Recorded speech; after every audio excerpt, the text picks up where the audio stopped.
So, a powerful, powerful story and witness. Charm, thank you so much. And Kim as well, thank you.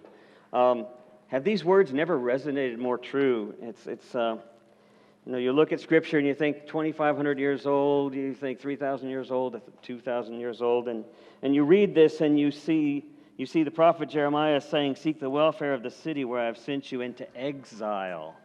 So we're not even home, so to speak. We're now in exile, and yet in exile we are being told to seek the welfare of the city, for in its welfare we will find our own welfare. Such a profound statement. A recognition of the essential humanity of us all is to recognize that, as we've sung in here before, when one of us is chained, all of us are chained.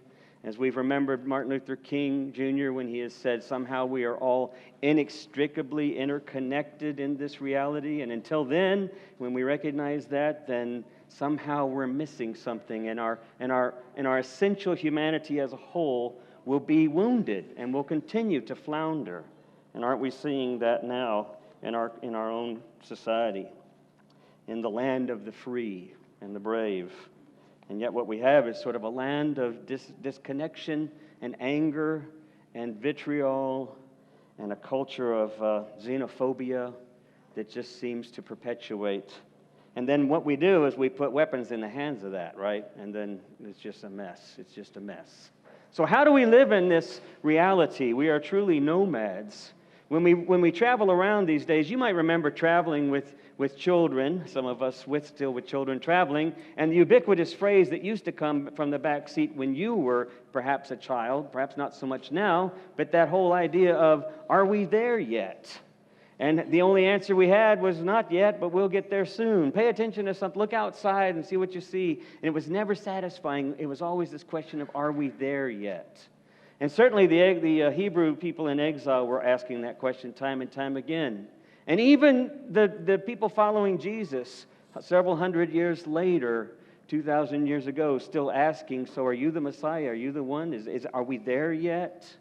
Nowadays, it's not so much are we there yet, because it's silent in the back seat. Everyone's looking at their iPhone or they're looking at their iPads. And then if you're like me, you've noticed when you travel to some places, it's less about connecting. It's more about I came, I took a selfie, I'm bored now. Right? I remember traveling through the Louvre and seeing hundreds of people lined up to see actually thousands lined up to see the Mona Lisa just so they could get close enough and take a selfie with her in the background. And yet we understand this reality except for one thing. What it's really saying that we're not as aware of, I think, is that we are somehow caught up in this idea that we are the center of our universes, that the world is about us, or the world is about our pain, or the world is about our needs, or the world is about our lack of connection, or even our connection and celebration and joy that we have. It's about us. And every now and then we remember to step out of that and to share, right?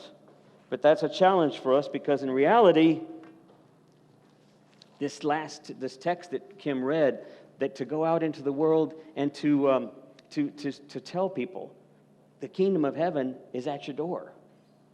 What is that really saying in reality? What it's saying, I think, is it's saying we are in the midst of it, but we're not seeing it yet.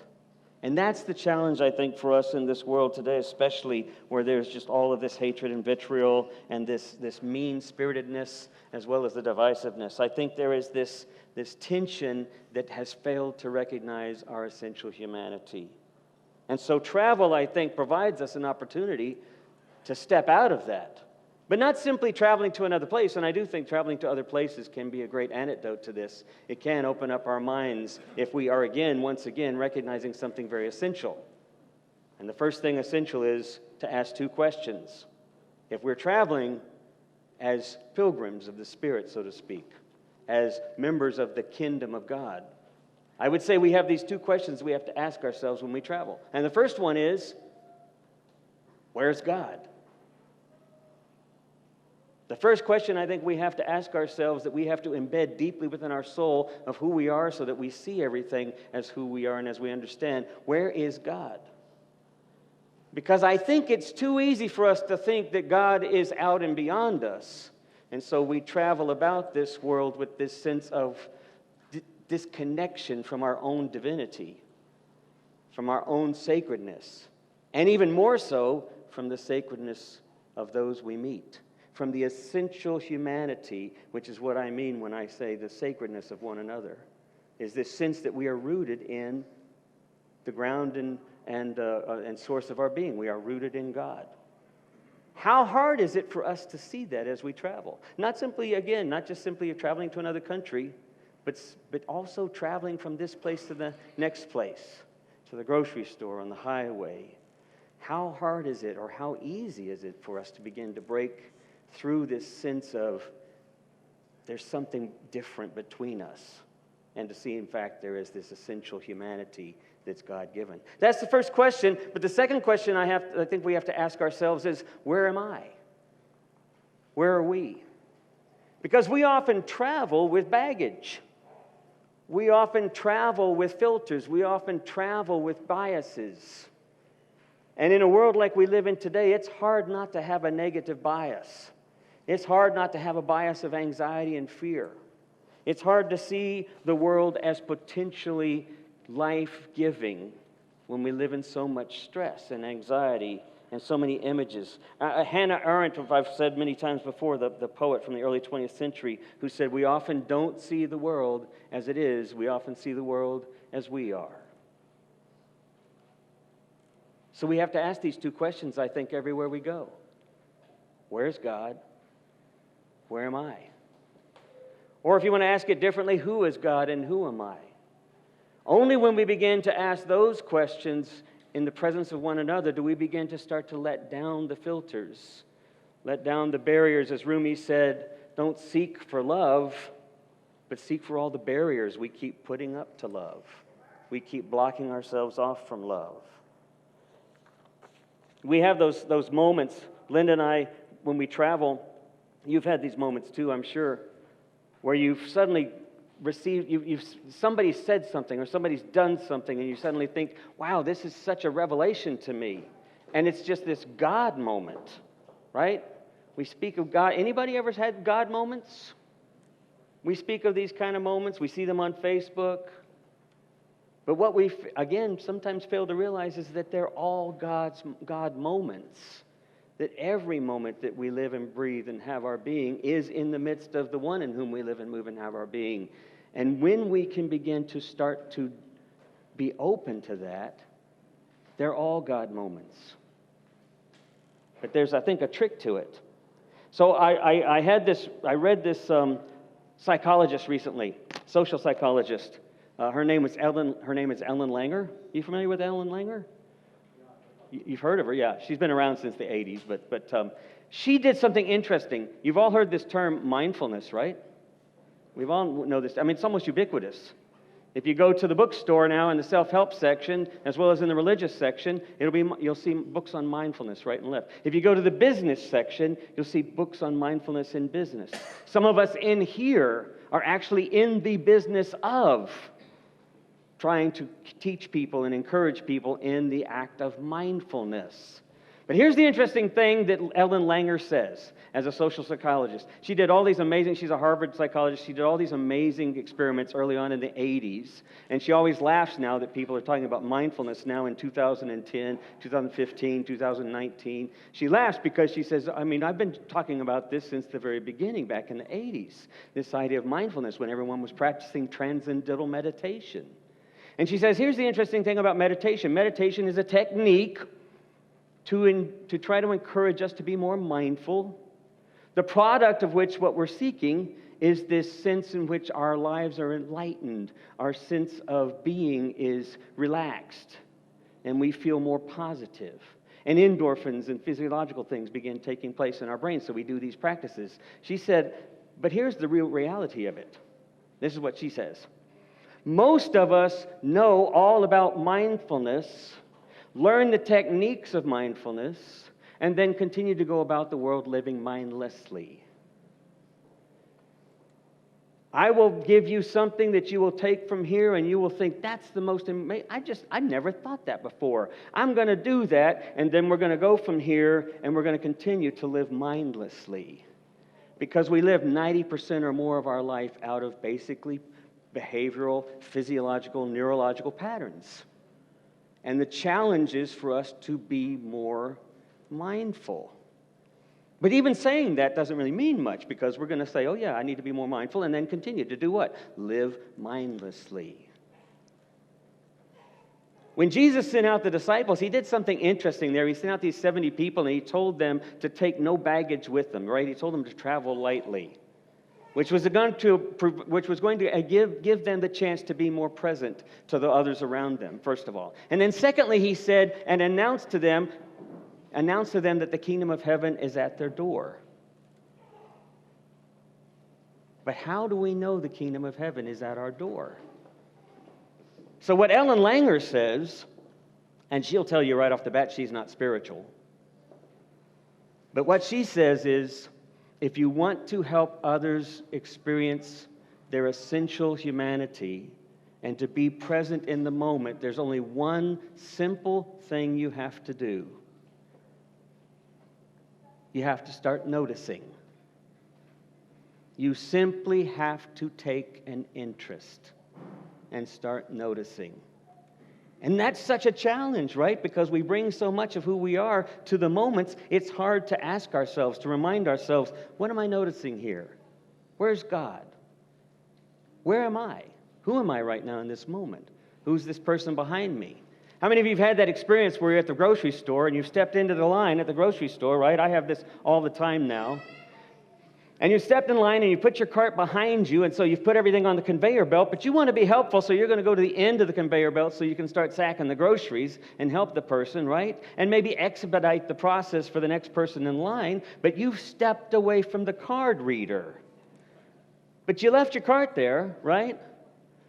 So you step away from the card reader and you're at the end of the line, you're starting to bag up the groceries, but the person standing there at the grocery cart, what do? They push the cart on forward, they step where their food is, or their items are, and now they're standing in front of the card reader. You're at the end, and you're smiling to yourself thinking, this has happened again. And then you want to roll your eyes and look at the cash register and go, somebody's not paying attention. And then you're going to have to go back and say, excuse me, and push them back, and that's going to mean the person behind them has to push back. And has anybody ever had this experience before, right? And so then, or you were the one that pushed the cart and spun on down the aisle. Yeah. So my options are to do that, and then my other option is to simply to smile at the person and say, I'm thank you very much. I see you want to pay for me. Thank you very much. And that actually worked one time. But it was just a couple of items. But here's the thing that I've thought, what are your options when that happens? Because we're not paying attention. None of us are. We're living mindlessly. We do this out of behavior, out of rote behavior, habit. So I look at the guy and I say, before I move, I smile at him and I say, I'm going to go down and do the grocery sack and help fill that. Would you keep an eye on my cart until I get back? And then they look at you like, well, that's a strange thing to act, but they don't move. It's a strange thing to ask, but they stand there and they watch the cart. How many times do we have these opportunities to think about what's happening and to notice things? To notice something special about one another. If you go home to the person that you've been with for 25 years and perhaps you think things are getting kind of old and stale, and if you look at something and you come up with 3 things you've never noticed before, suddenly your relationship has been revitalized. Do you know that?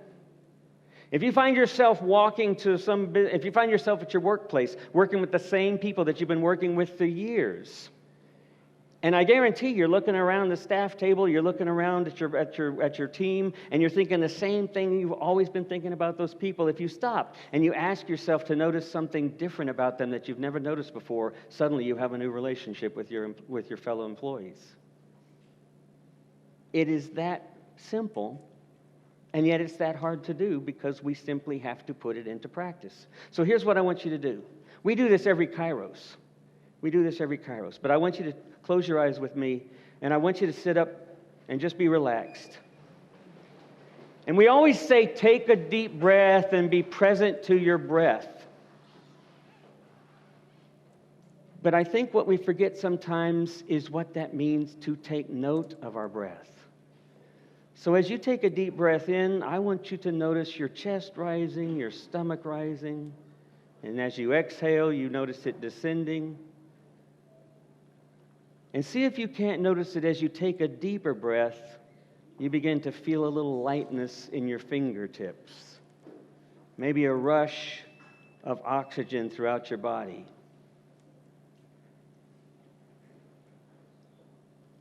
It is a simple act of noticing things.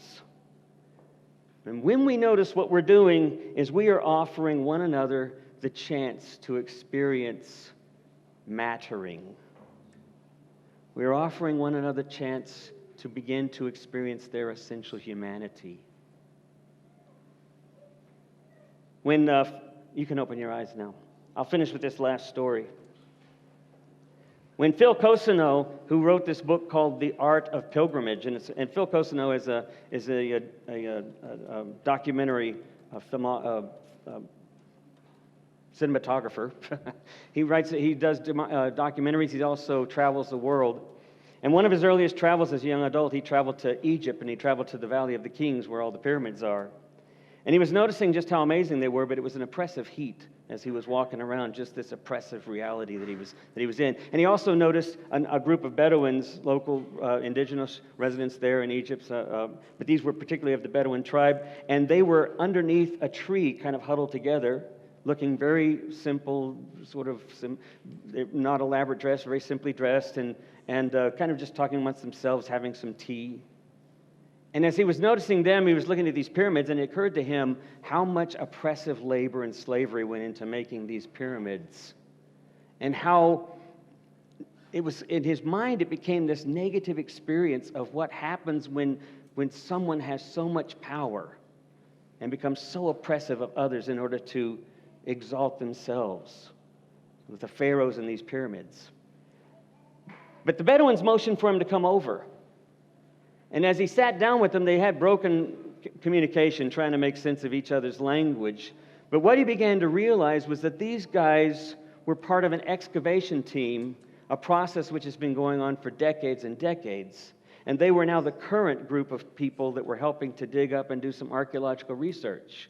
And as they told him about what they were doing, they began to smile about the part that they're playing in revisioning or rewriting history, discovering old and transforming it into something new. And they got to be a part of that.